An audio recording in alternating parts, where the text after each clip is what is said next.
Okay. Wait, why is that? Oh!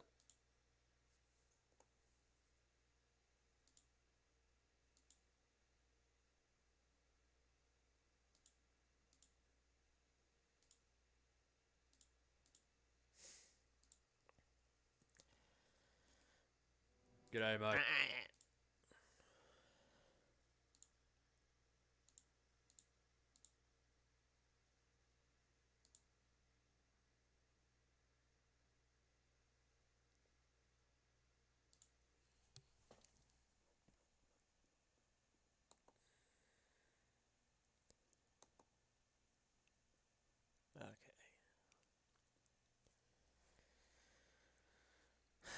Ba-da-ba-ba-ba-ba-ba-ba-ba-ba.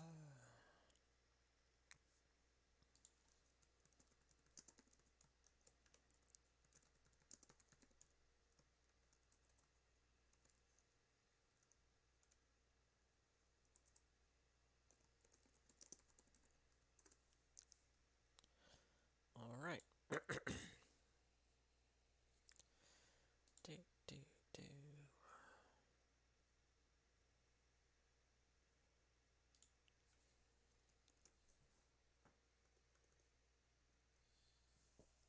Joru.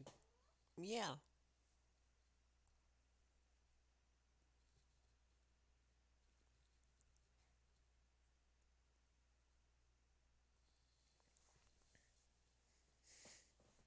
There's another couch behind my couch. This is a whole temporary setup, and I've just never gotten around to fixing it.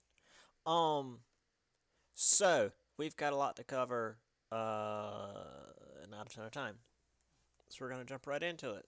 Thankfully, unlike my last class, I didn't get started 10 minutes late.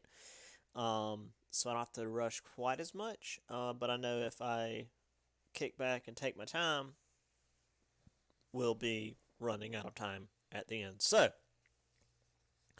um, I'm gonna go ahead and just jump in right away. So we ended with Finland, the Winter War. Finland was quite I wouldn't say victorious, but quite successful. That's the word. Early on in the war, but the Soviets are really good at just throwing numbers, throwing bodies rather, until they're able to crush their opposition. The Finnish, though, fled the country with about 500,000 soldiers and came back later uh, in June of 1941. So, uh, the Germans continued to take over parts of Europe as necessary to maintain their resources. Uh, they conquered Denmark and Norway in quick succession to grab iron ore. In January of 1940, though, the British, French, and Polish intelligence experts managed to crack the Enigma code, um, which the Nazis used for their messages. Now, this was a movie relatively recently, in the last couple of years, I believe. Uh, so, I mean, it could be, an entire class worth of material. Um, but needless to say, it's a whole process uh, cracking the Enigma code, and even with the code itself cracked, it shifted fairly often, so it was still pretty difficult to decipher. Um, but it did allow the Allies some amount of headway into what Hitler was up to. Okay, we got a few people in here. The German troops invaded Belgium and the Netherlands on May 10th. Um, the Blitzkrieg, though, was moving almost too quickly. And by May 21st, the Northern force had reached the sea. This had actually cut off the British Expeditionary Force and some of the French from the main French army. The German general ordered a 3-day halt to conserve fuel. Now, it is debated on whether this was because they'd actually outrun their supply lines, or if Hitler actually ordered this because he wanted to keep. She's a good girl. He wanted to keep the British on some amount of good terms. Um, I know I turned this down, but it might just be my mic or my headset, because my headset's super loud. Like for me, I don't know if my mic's actually loud. Anyway, so yeah, there's debate on whether the halt was due to supplies or due to Hitler wanting to um, keep the British or keep himself in the British somewhat good graces. Anyway, this resulted in the Miracle at Dunkirk, which is another relatively recent movie, simply called Dunkirk. So there was a 3-word transmission that was picked up by most of England, but if not, which is a reference to Daniel 3:17 through 18, basically, you know, we'd like to be saved, but if not, we'll go down fighting. But basically, everybody in Britain with a boat was ready to go down and pull these boys out of the fire. So Churchill was able to organize these ships, Navy ships, private ships, fishing boats, tugs, basically anything that could float and make it across the English Channel was sent in to pull out these nearly 250,000 British and 122,000 Allied troops. This is known as Operation Dynamo. The German and British air forces were clashing overhead.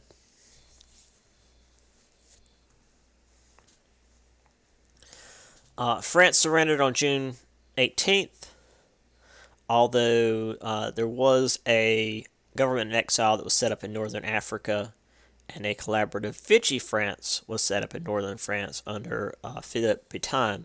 Pétain.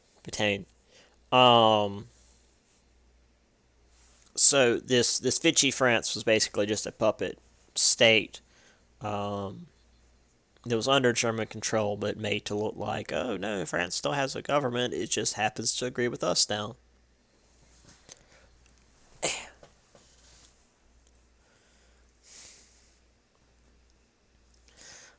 So there is Dunkirk. These guys, just literally rowboats and just swimming out to the ships. Whatever you can do.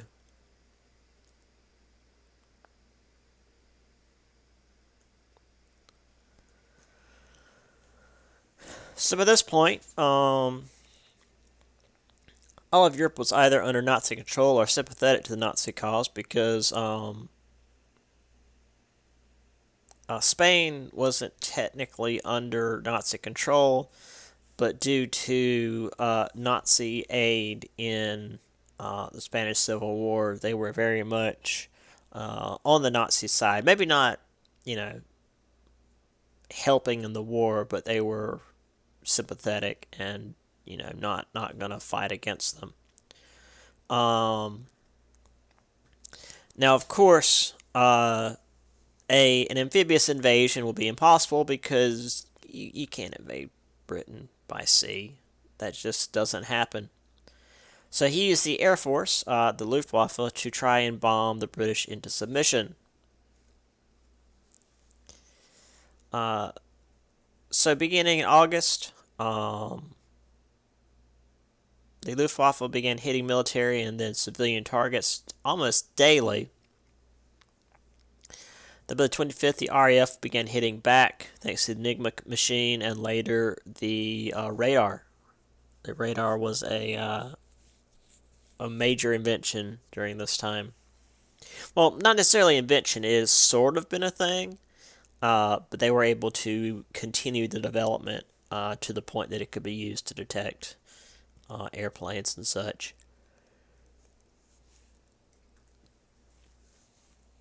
I did a lot of writing on the Royal Air Force. I really like the Royal Air Force.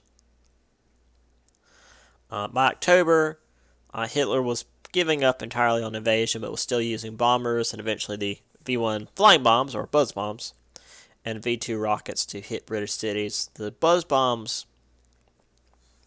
are literally just like bombs, just what you drop out of a bomber with wings on them and stabilizers and like a little gyroscope that and a very very simplistic computer that essentially just tells it to fly a certain distance and then drop. And they just programmed, hey, we need you to fly this far from where we are and then drop, and that's how far they figured the city would be because they knew the distance and such. I believe it was possible to shoot those down, not necessarily easy, but it was possible to shoot those down. The V2 rockets, they were out of luck. Those things were supersonic, and the V2 rockets were what we sent people to the moon on. We just after World War II, we stole a bunch of Nazi stuff and made NASA. We just took the explosive out and put a little capsule on top and sent people to the moon. So the Blitz, from August 1940 to May 1941, was called Churchill's and Britain's finest hour, as they were able to soldier through all of it and not give in to Hitler's pressure.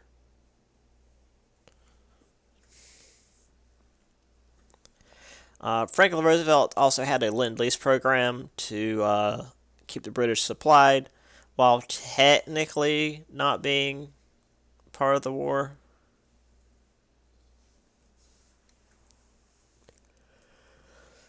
So there's the old Supermarine Spitfire, one of the best fighters, one of the best pre-jet fighters, I suppose I should say, in history.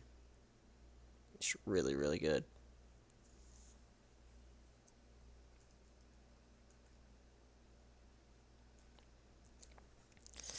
And there's old London burning.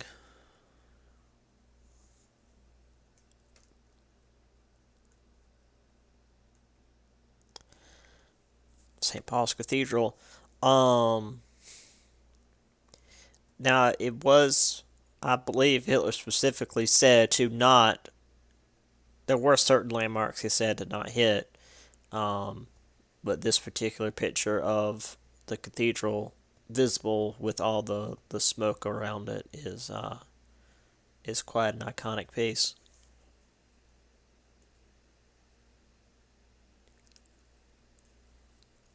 And then also, everybody sleeping in the subway because that was the closest thing they had to a bomb shelter at the time. Because the idea of bombs falling from the sky wasn't something that had been around for very long. So the idea of building bomb shelters wasn't really common.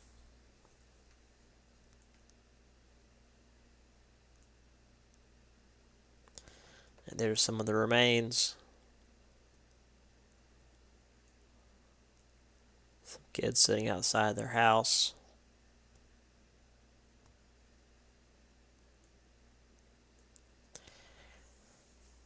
Now, originally, I was like, yeah, I mean, life was still going on. Um, Come to find out, this is just a propaganda piece. Sadly, it's always just ends up being propaganda.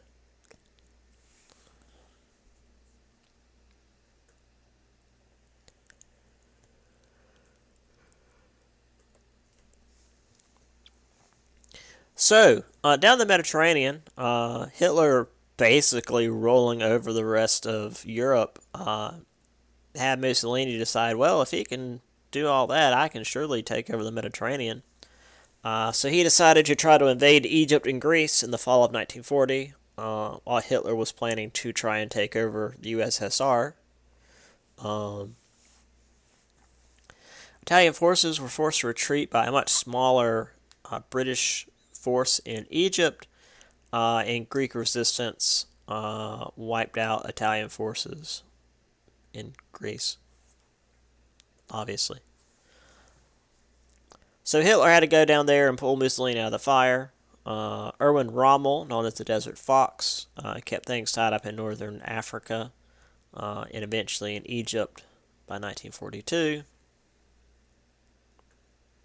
So there's old Rommel. A much improved tank compared to what we had in World War One.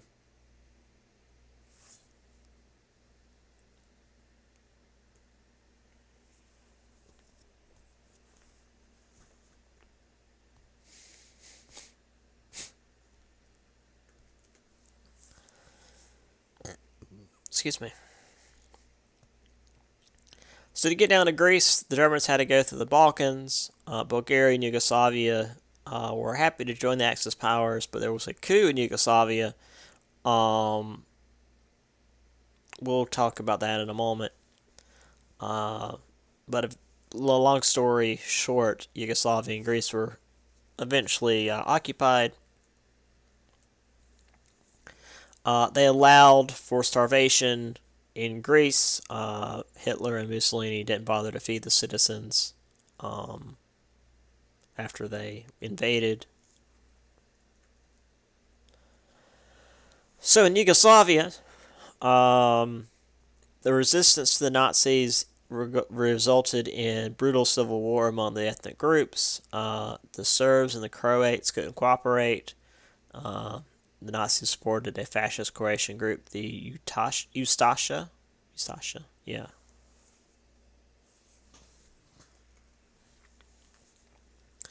There was a Serbian nationalist group that was just as violent as the fascist Croatian group, and a communist resistance led by Josip Broz, known as Tito, also fought against the Ustasha.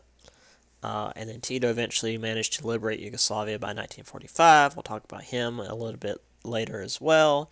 There's a lot going on in this war.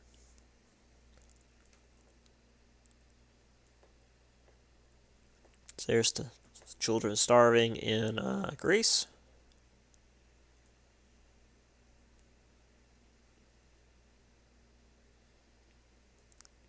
There's Tito.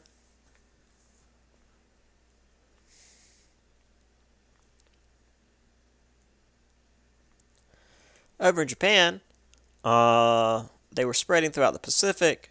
1931, they had taken Manchuria.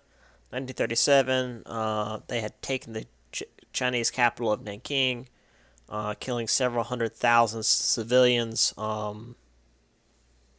This over the course of a couple of weeks, and it was especially brutal. I don't feel like going into details because it's one of the things that kind of ruins your day.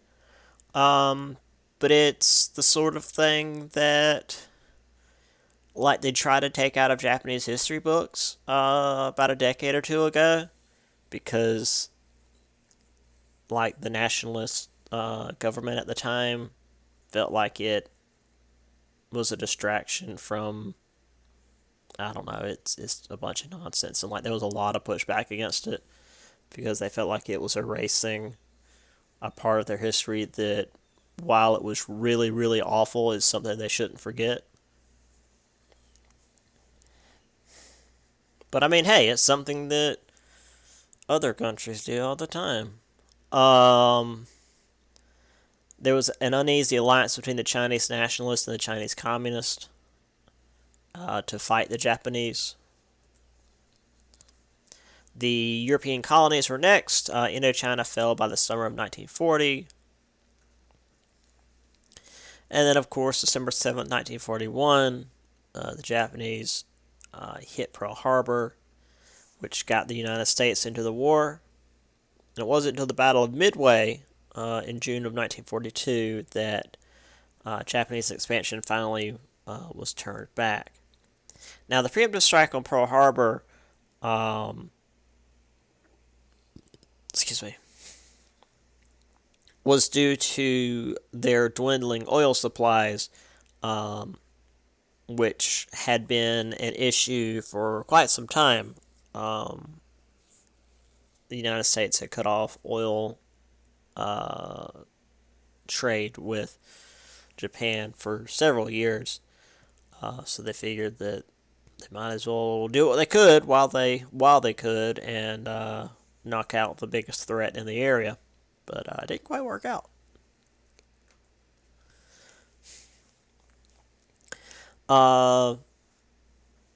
But even though you could say the biggest threat to America was there in the Pacific, the policy was of winning Europe first. So the colonial populations had to deal with Japan themselves for several years before any relief was to be had. So there, of course, is Nanking, just piling bodies by the shore. And Pearl Harbor.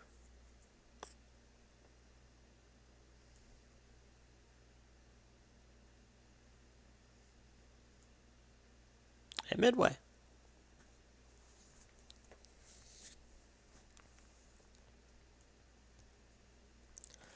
So on to Barbarossa. June 22nd, 1941, 129 years and a day after Napoleon invaded Russia, Hitler sent an army of 3.2 million soldiers in a line stretching nearly 600 miles wide. Soviets lost 1,811 planes in the air, while the Luftwaffe lost 35. So I'd say the Soviet Air Force not that great.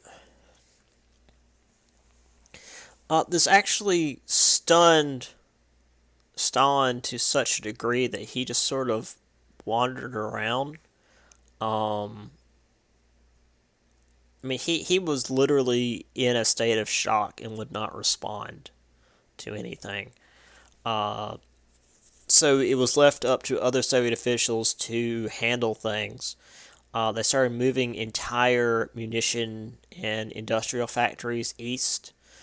Basically, they would literally deconstruct a factory and move it across the mountains and begin rebuilding the factory on the other side of the mountains.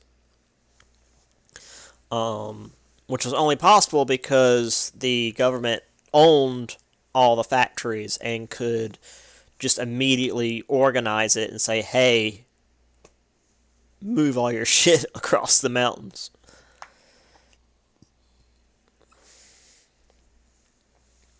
Leningrad, the capital,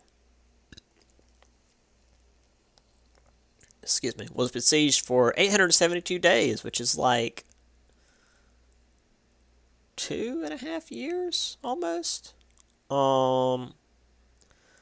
Stalin called on all citizens to resist the invaders, which is a good way to get civilians killed. August of 1941, special commandos attached to the Wehrmacht, the Einsatzgruppen, were sent in and tasked with killing those that were obviously not soldiers, like Jewish women and children, because, of course, So there's the Nazi artillery.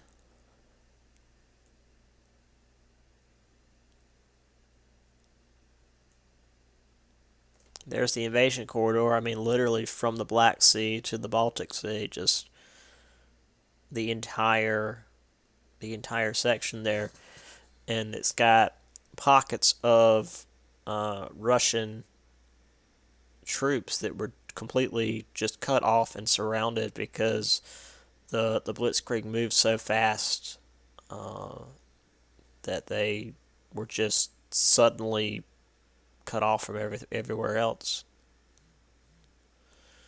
Who's got the balls? Yeah.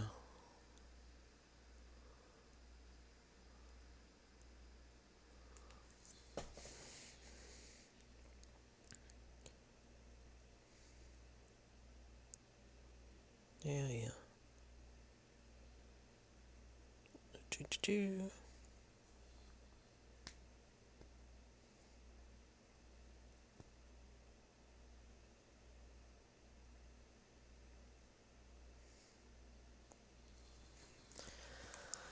All right.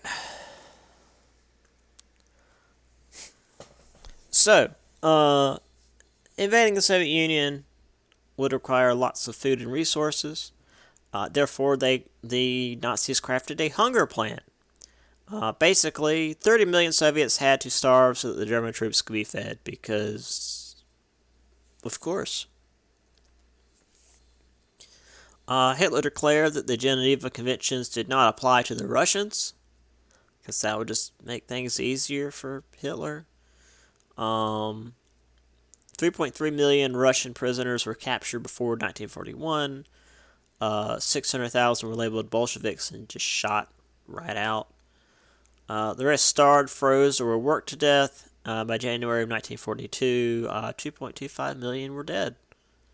So, yeah, that's again not how the Geneva Convention worked, but he said they didn't apply. So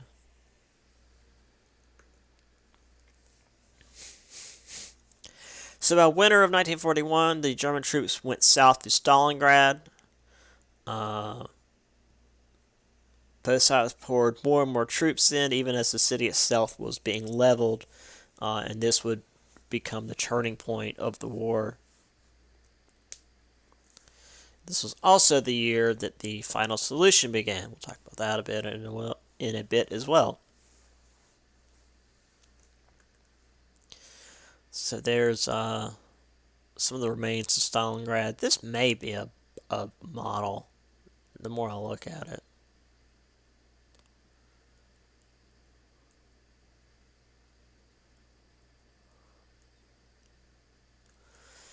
So,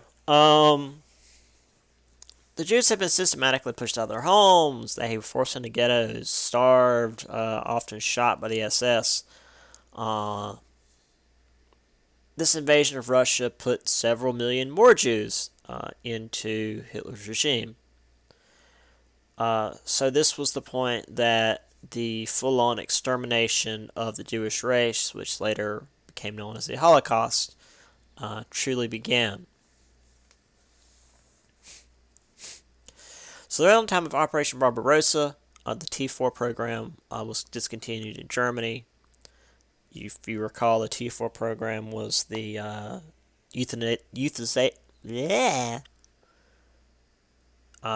try to use words. The euthanization program. There we go. That usually in the mental hospitals. So the folks in charge of that were sent to work in the death camps. Most infamous of which was in Auschwitz, built in Poland. By the end of the war, 6 million Jews died by the hands of the Nazis, though of course Hitler's goal was to completely wipe out the Jewish people. So there is Auschwitz.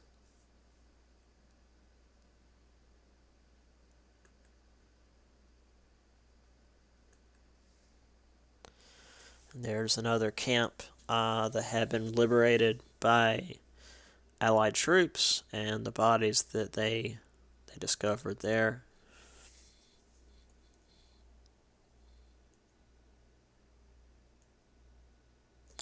This is one of the more common memorials. The shoes of the people that were sent into the gas chambers, um, because the shoes didn't decay like the clothes did. So they've been able to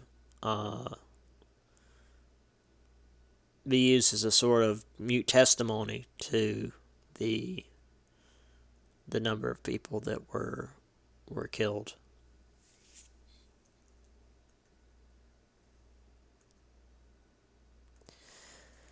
So, moving on from that, jeez. Both sides had lots of propaganda apertures, outside the Soviet Union, because again, Stalin didn't like radio. Hitler and Goebbels had their speeches on the radio, convincing their listeners of the Jewish enemy. Allies had Roosevelt and Churchill's fireside chats to keep up morale during the Depression and the Blitz, respectively. This was also when the BBC was expanding across the British Empire and into neutral nations as well, offering a mostly objective view. It's usually less partisan than what you'd find in homegrown news stations. There was also Edward Murrow, an American reporter who lived in London during the Blitz, report during the attacks and bringing the horrors of Blitz home to the States. The book has some quotes from him and some responses to that from American critics at home, and they basically, I mean, this was, before they could get television reporting. But he would like be on rooftops so you could hear the bombs and the anti-aircraft fire, and he would say what he could see from where he was, and people would say like, you're bringing the fires of London home to us here in America. You're laying the dead of London at our feet, and showing us that that London's dead are our dead, and they're everyone's they're everyone's dead, and it was quite moving. Um, and continuing that sympathy. So when America finally did go to war, it wasn't just, oh, we gotta fight Japan because they're the ones that actually started it. It's like, no, we've also, Germany's still involved in this. Of course, there were films and newsreels to entertain and indoctrinate civilians and soldiers. If you're interested, look up any kind of Disney war films, because he had a lot, and they were pretty bad, especially if they were. I mean, he was really anti-Semitic. Um, he was very, very racist. And he actually had some. He was pro Nazi before the war, and then once the war started, he was like, "Oh wait, no, this is actually pretty awful." There's this really good piece where he's got like following this child as he's growing up in Nazi Germany and being molded into a soldier, and then just eventually, being killed in the war. Um, which is not at all like how soldiers are here. Um, yeah, it's you know propaganda and indoctrination, and it's all quite interesting. There is Edward Murrow.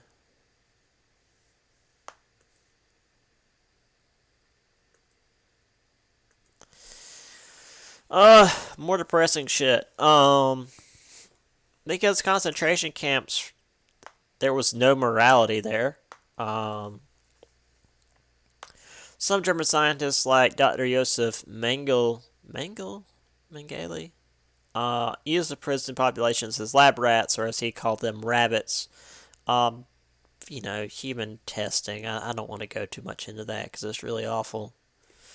Atomic power was discovered in 1938. By 1941, the Manhattan Project was put together using a lot of scientists exiled from Europe by Germany. They made an atomic bomb in secret labs. Most important, of course, was Los Alamos, New Mexico. They never used the bomb on the Nazis because by the time they were ready, Germany had surrendered. They did use it on Hiroshima and Nagasaki, Japan, August 6th and 9th, killing 700,000 and 400.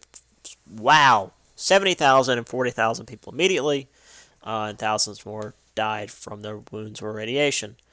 There are things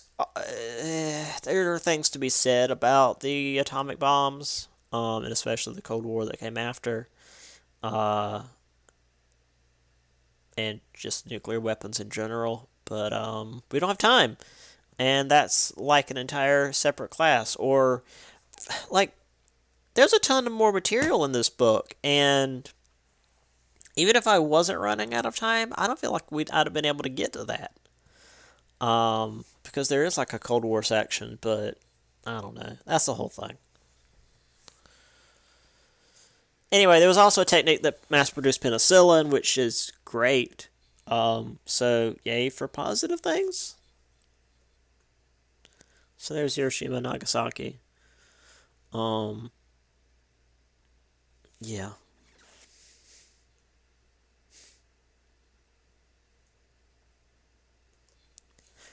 So February 1943, many soldiers reduced to cannibalism because things were really bad in Stalingrad. The Soviets were finally victorious. 90,000 German soldiers were taken prisoner. The Axis lost 800,000, Jesus, overall, and the Soviets lost 1.1 million. But of course, the Soviets were just willing to throw more bodies. So following Stalingrad, production centers were put back into production. They outproduced Germans 3-1 in small arms and 4-1 in tanks, which is damn impressive. Late June of 1943, there was this massive battle that took place in Kursk, in central Russia. This was the biggest tank battle, I believe, in history. 770,000 Germans hit the Soviets, but the latter mustered 1.3 million troops. Within 2 weeks, the Germans lost 50,000 men and were pushed back. It was this huge tank battle. And despite the slow retreat of the Germans, this was still a meat grinder. 84% of German losses actually came from the Eastern Front, which again is why, like, I will constantly say that the war in Europe was won by the Russians, because when it's 84% of German losses is from the Eastern Front, like, that's clearly where most of this is coming from. Even if it's like, well, we bombed a lot of their stuff. It's like, yeah. But also 84% of their casualties were coming from where the Russians were. So there's Stalingrad.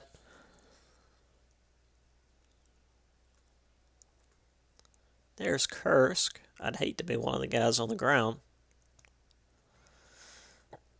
Not that being in a tank kept you safe.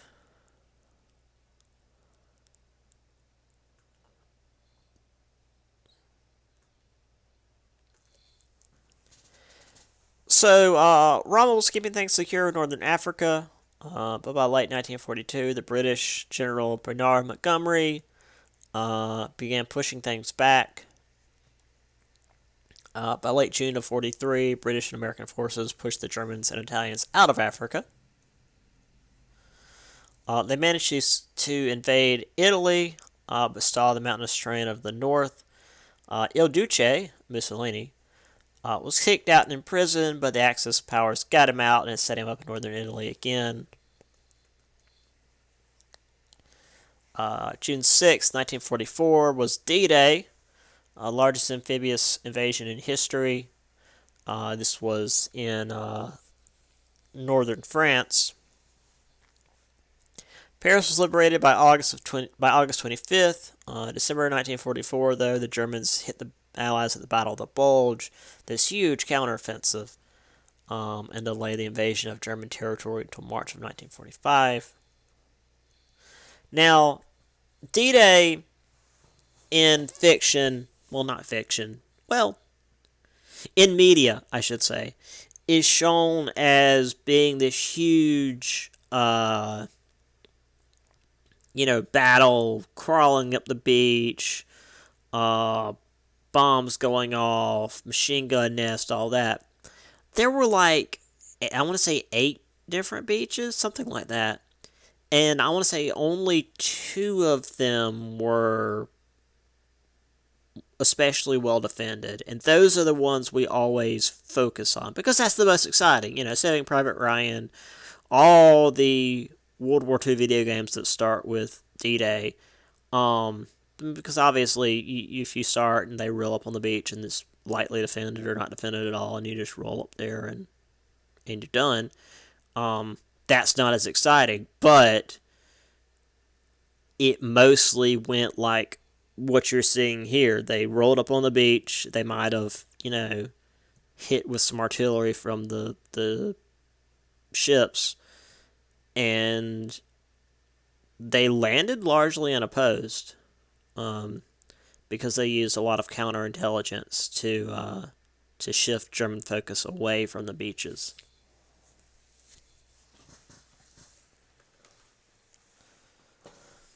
Also, the roads in France weren't quite prepared for the tanks, so there were some issues.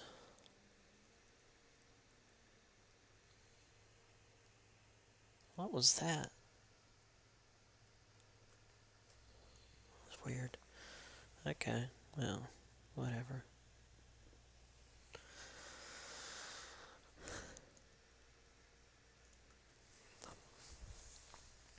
Uh, so following D-Day, the Allies were bombing German targets, fuel reserves, munition plants, other important targets. They also hit Berlin, killing 3,000 civilians, but Germans would not surrender.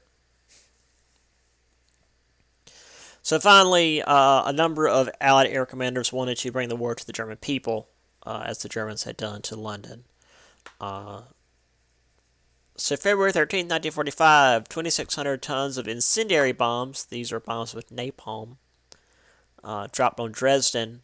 Next morning, another 2,000 tons fell from American bombs.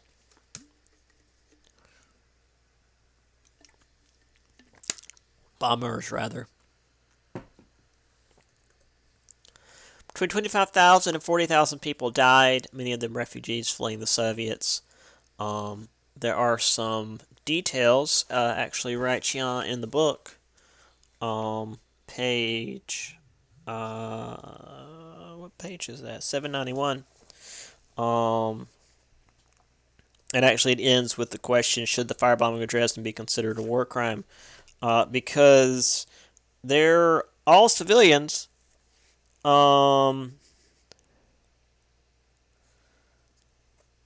Let's see. Eyewitnesses reported horrific scenes of streetcars passing by full of people on fire and of water reservoirs packed with people who had died of asphyxiation. I'm really not good at reading out loud.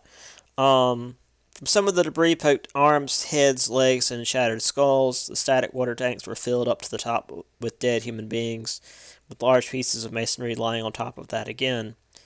Most people looked as if they had been inflated, with large yellow and brown stains on their bodies.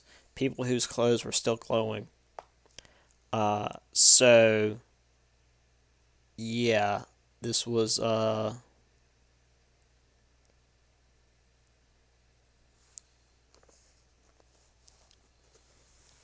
this was really, really brutal on the civilians. In fact, what is this? Uh, so, yeah, there's Dresden. Oops. Following the bombing. Not much left.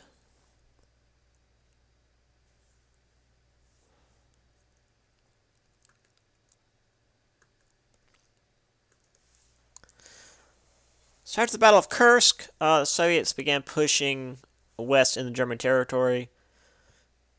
They did stop near Warsaw, though, so that the Polish Home Army could be destroyed by the Germans. Because they couldn't let Polish nationalists stick around and, let the Germans take care of it. Hold on just a second. Let me go ahead.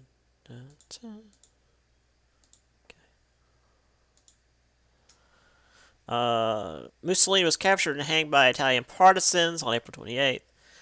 Hitler shot himself in his bunker on April 30th, knowing that the Soviets would not give him a quick death if they captured him. If the Soviets captured him, we probably couldn't go into much detail about what they did to him if they had. Yeah. It probably couldn't be printed in our book. Let's put it that way. Like, Mussolini was hanged with piano wire, so it was bad. But Hitler's death would have been long and drawn out. The Soviets wouldn't have made it easy. And we probably wouldn't have known about it until after the Soviet Union fell. Unless they broadcast it. So March May 8th, 1945, the Third Reich capitulated, agreed to the unconditional surrender dictated by the Allies. So by the time of the surrender, the Soviets had most of Eastern Europe under their control. The Allies had freed France, Western Germany, parts of Austria, and Greece. Now, Tito himself had freed Yugoslavia rather than getting the Soviets' help, and that is important for what we're going to talk about in a moment. So here are the streets of Berlin.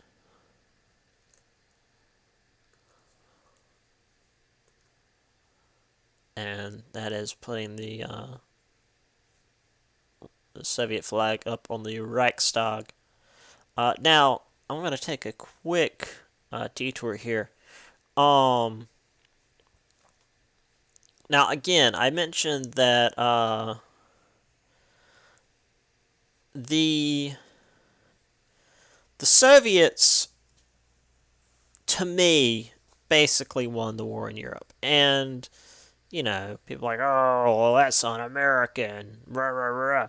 Okay, but let's look at the numbers, opening the second front helped them for sure. Pushing in from France was certainly important. Being able to bomb from the west was definitely a major boon for them. But they fought for years and they lost millions of soldiers, and to claim that, oh, well, we are the ones that took down Hitler, it's like, no, guys, we never even made it to Berlin. Which is why, the point that I was getting to, I consider Call of Duty World at War a really good game because you actually play on two different fronts, and in Europe you play as a Russian. You play as a Soviet, and you start in Stalingrad, and you go from Stalingrad all the way to Berlin. And you actually play as literally that dude. That dude. Where am I pointing? That dude. Your last mission is putting that flag up on top of the Reichstag, and the other campaign is in the Pacific, where you play as an American soldier and you do all the stuff in the Pacific, as one would expect. Fighting through the jungle and dealing with all of this awful stuff. Let's talk about that. The Philippines and Burma and Okinawa and Iwo Jima and just God Almighty, the the the island fighting is awful. Um, the ending's weird though. It's just like, oh, your captain gets killed and then it's over. I don't know. The ending on that one's weird because like it doesn't really end. I don't know. Cuz I mean the ending of the in the Pacific is the bombing and you're obviously not going to also be aboard one of the planes. I don't know. Regardless, it works really well because you're not big American hero in France because I remember like I played Medal of Honor Frontline, I think, and you end up like stealing a German jet at the end. Like, yeah, that's realistic. I don't know. Anyway, um, in the Pacific, going back to the history bits, because we're almost done. Yeah, the jungle fighting was awful. The Japanese would not surrender on Okinawa and Iwo Jima. Uh, the Allied invasion of Japan was estimated to cost hundreds of thousands of lives, not to mention the hardships of civilians. The firebombing of Tokyo would not budge the imperial nation. Now, that's to say the military government, because Hirohito and the civilian government had been pushing for some kind of de-escalation, but the military government was in charge. Um, and the firebombing of Tokyo was really bad. People were jumping into ditches to try to escape the flames, only to boil to death. Um, People who managed to get to bomb shelters were either asphyxiating because the air was being sucked out of the bomb shelters, or being baked alive because the bomb shelters weren't protecting them from the heat. Um, so, and also, I should mention another movie real quick. Shin Godzilla, 1919, 2016, a very, very recent one. Um, there's a scene that directly references the firebombing of Tokyo, which is pretty rare for one of those movies. Um, so that was unexpected. I mean, it references a lot of recent events, the Fukushima disaster and the tsunami and all of that, and then also like here's the firebombing of Tokyo. Um, of course, it was the atomic bombs as well as the declaration of war from the Soviet Union, which had been up to this point neutral with Japan, um, as well as the invasion of Manchuria that finally led the civilian government, with the urging of Hirohito, to accept the unconditional surrender of Japan. Got dry skin on my side of my heel. What I get for going barefoot. That's professional. Barefoot. So there's some American boys on one of these islands.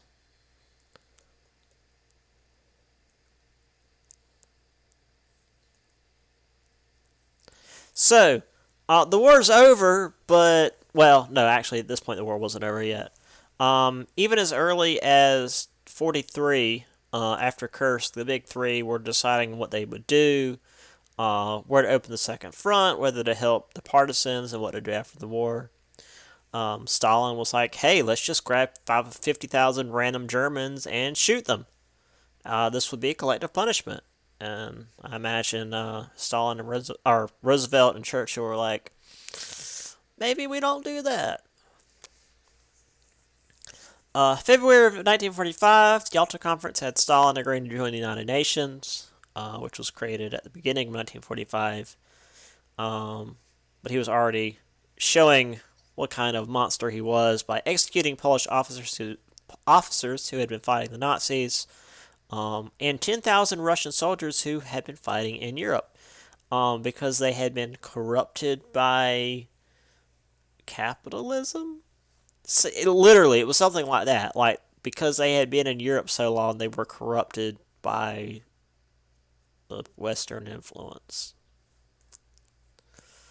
So literally, the people who had been doing the most for Russia were being executed. At the Potsdam Conference, between July and August, Truman was sitting in for the late Roosevelt. Soviets kept much of the land they had won. The Poles were given the Polish corridor in Germany. So there's the big three. Who dares? Huh. Cool. I get 15 more gigabytes of data. Where's my cat? So yeah, there's Churchill and Roosevelt and Stalin, obviously. Now, I don't know who this motherfucker is. I know that Churchill got kicked out of office right at the end of the war, so this might be whoever took over after him. I don't actually know his name. And this, of course, is Truman, and Stalin's still around.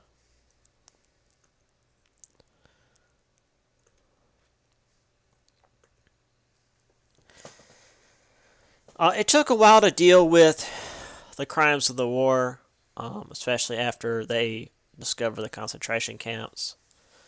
There were the Nuremberg trials. 24 high-ranking Nazi officials were tried. 2 were acquitted. 12 sentenced to death. Western Germany, 200,000 were arrested. 5,000 were accused of war crimes, and 668 were executed. Russia itself, USSR, did lots of summary executions, but it was mostly just you're in the wrong place at the wrong time. Partisan resistance groups lynched Germans, collaborators, women accused of consorting with Nazi officials, just cause. There's the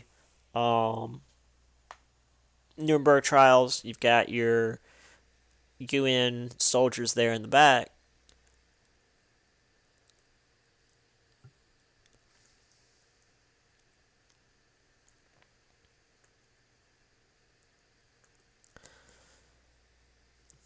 Oh, real quick, I mentioned this in my last class.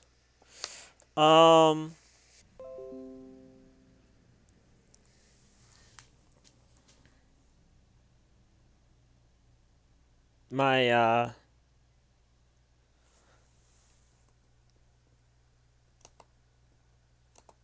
let me just see if this works. Okay. Yeah, my streaming software disconnected. Sorry about that. Yeah, I mean, I've been going for like 2 hours because I just left it running between streams. Okay. Right. Anyway, of course, Western Europe suffered a lot. Eastern Europe had it significantly worse. It was decimated so badly that entire towns were wiped out, to the extent that it was completely depopulated. I mean, like, just totally gone. 70 million people died. As we mentioned, the 6 million Jews, Gypsies, Slavs, homosexuals, and any other, quote, unclean groups were also targeted, but their stories are lesser known.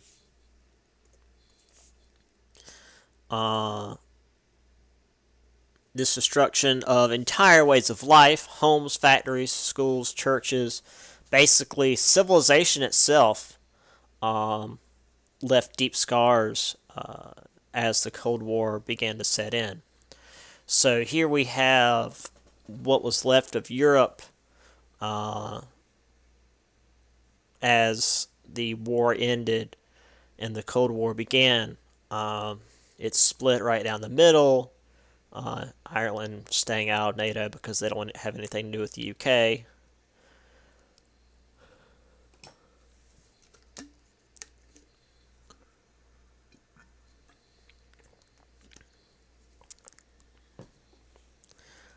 And, you've got East Germany and West Germany here. And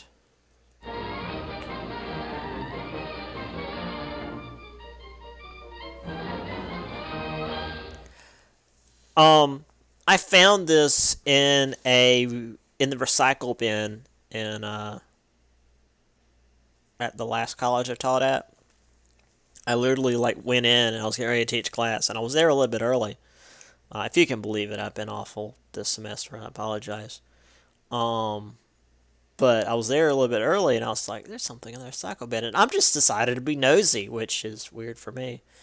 And I opened it up, and I saw that. I was like, "Ah, oh, I've got to seal this." So I, restored it and took a copy, and then put it back in the recycle bin. And I was just gonna just use that, but no, I've got to find the music too. So I found the music, and there you have it. That's all, folks. And that is all, folks. This is it for the semester. Um, this is it for the chapter. This is all we've got.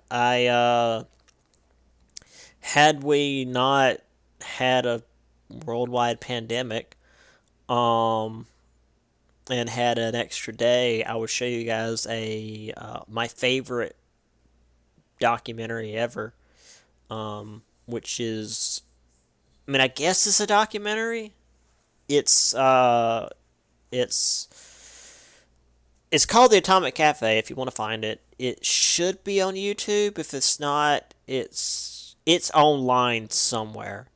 Um, but it's basically a bunch of old propaganda reels, um, just put together one after another. There's no commentary. There's no narrator. Uh, it's just without comment. All these things put together back to back, in chronological order. Uh, but it shows just how messed up the Cold War was. Um, because it's like, oh, everything's totally fine. These bomb shelters will totally help us, and then it cuts to a guy like a scientist. It's like, bomb shelters will be of no help in a nuclear attack. It's like, so millions of Americans would have been totally screwed and not realize it. You're gonna lay on my book, aren't you? You're a fat butthole. I love you. Um. Anyway, so before we go, let's go back to.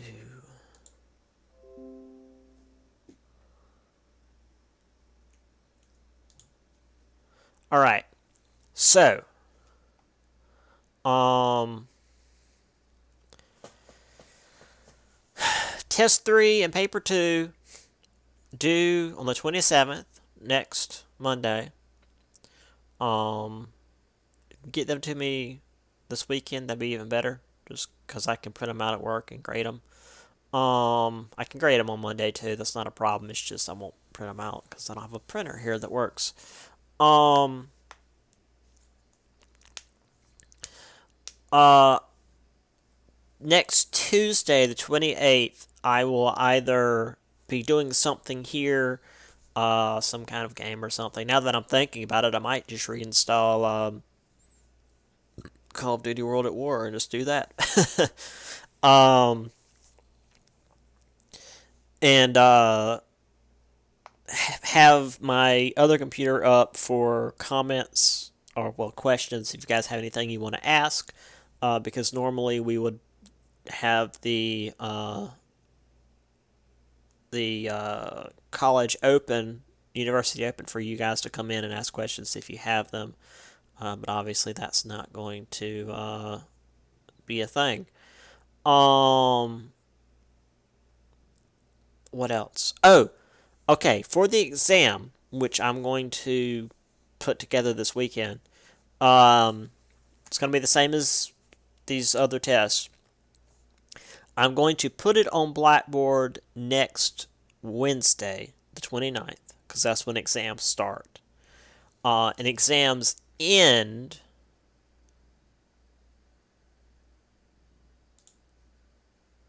the 5th of May. Cinco de Mayo. The 5th of May. That's when it's due. Now, I have to have them by the 5th because your final grades are due by noon on the 6th. So, I have to have your test in so that I can grade them and average them into the rest of your grades before noon on Wednesday. So please have them in by Tuesday, preferably earlier, but you'll have from Wednesday of next week until Tuesday the 5th. If you have any questions from that for that week or so, please email me. If you've got any questions. I've had some students that weren't entirely clear on some of the questions, and they turned it in anyway, and it didn't go so well. So if you have any questions on anything, let me know, since we're not taking it in class and you can't just raise your hand and ask me. So yeah, that's all I've got. I wish I had more. I normally try to end the semester, a little better than that, but that's all I've got. Um, I hate online teaching, but I got this at least. Isn't that right, you fat bastard? Um. Anyway, uh, yeah, you guys take care. Have a good weekend. Try and get me those the test and the paper in by Monday. Yeah, give me the test and paper in by Monday. Um, and if you got any questions, email me. Let me know. I've got it set up so it comes through my phone, so I'll get it regardless of where I am or what I'm doing. Um, it'll hit me at work, and when I'm at work, there's not many of you in here. When I'm at work by myself, I'll have my email up. When I'm at work with my partner, which will be tonight, I'll have my phone, but I'll still get my emails and I'll be able to respond. So, yeah. Okay. I'm gonna go lay back down for a couple hours before I go back to work, or before I go to work tonight. Whatever. It doesn't matter. You guys take care. Stay safe. Don't just because the state's opening back up, don't be dumb. Um, this isn't over yet. Uh, look up. Remember the 1918 flu, you guys, please. They thought it was over, and then it came back and killed a lot more people. So just just don't be dumb. I'll see you guys later. Be safe. Take care. Wait, let me find my thing. All right. Bye.